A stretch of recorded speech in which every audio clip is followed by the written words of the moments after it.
The Thaumaturge, a grim, engrossing tale of power and consequences. The Thaumaturge is an ambitious RPG that blends supernatural intrigue with personal drama, all set against the backdrop of early 20th century Warsaw. Developed by Fool's Theory, the game introduces players to a richly imagined world, nuanced characters, and a unique blend of gameplay mechanics. At its core, The Thaumaturge is a story-driven experience that pulls no punches in exploring themes of power, trauma, and choice. This review was made possible thanks to a review copy provided by the publisher. The game begins with Wiktor, a thaumaturge returning to his roots in Warsaw, a city alive with cultural diversity and brimming with tension under Tsarist occupation. Warsaw's portrayal is more than just a backdrop. It's a raw, unfiltered character in itself. Unlike the polished elegance of Paris or the grandeur of London, Warsaw's gritty realism feels tangible, its struggles echoing the darker tones of Wiktor's story. As a thaumaturge, Wiktor's abilities go far beyond the ordinary. He can manipulate wills and form bonds with mystical entities called Salutors. These beings offer immense advantages in combat and investigations, but their powers come at a cost. Each Salutor carries a flaw, like pride or recklessness, that Wiktor must absorb to use their abilities. This duality makes every choice a balancing act, reinforcing the game's central theme of consequence. The narrative weaves personal drama with historical intrigue, introducing real-life figures like Rasputin and Tsar Nicholas II, while grounding Wiktor's journey in a web of family secrets and personal struggles. Supporting characters such as Ligia, Wiktor's sister, and Borsi, a childhood friend turned criminal, add depth and complexity to the plot. Beneath the supernatural surface lies commentary on gender roles, sex work, and the struggles of occupied Poland. While these themes are present, the game often dances around their potential, leaving them underexplored. This subtlety adds nuance, but it feels like a missed opportunity to dive deeper. That said, Wiktor's personal arc is one of the game's triumphs. As a deeply flawed anti-hero, his evolution is shaped entirely by your choices.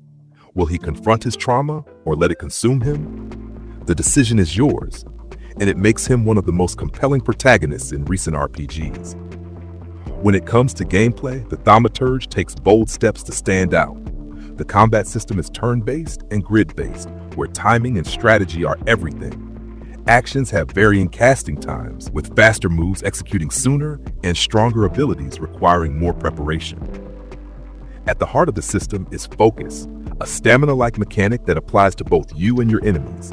If an enemy's focus drops to 0, they enter a vulnerable fear state, allowing you to unleash devastating abilities. On the flip side, if Wiktor's focus reaches 0, he too enters a fear state, becoming highly vulnerable but without gaining new powers. This system forces players to carefully manage resources and weigh risks against rewards, making battles consistently engaging. Salutors are central to both combat and exploration. These mystical allies can counter enemy traits, enhance your abilities, and even unlock new dialogue options in social interactions. Each Salutor has its own skill tree, allowing you to customize their growth to fit your playstyle. Unlike traditional RPGs, there's no leveling system here. Instead, progression is tied to thaumaturge points, which you earn through exploration, investigations, and story progression. The absence of random encounters further emphasizes the importance of every battle and decision, keeping the game focused on its narrative. What's particularly striking is that combat only accounts for about 30 to 40% of the overall experience. The rest of the game is dedicated to exploring Warsaw, solving mysteries, and unraveling the story through meaningful conversations.